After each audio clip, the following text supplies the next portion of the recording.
ડભોઈ શિનોર ચોકડીથી નાનોદી ભાગોળ જવાના રસ્તા પર સ્ટેચ્યુ ઓફ યુનિટી મેઇન રસ્તા પર કોઈ હોસ્પિટલે વેસ્ટ કચરો, ઇન્જેક્શન, અન્ય દવાઓ, ખાટલા અને બધો કચરો નાખ્યો છે.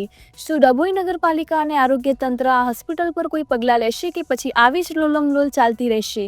લોકોના આરોગ્ય સાથે થઈ રહ્યા છે ચેડા.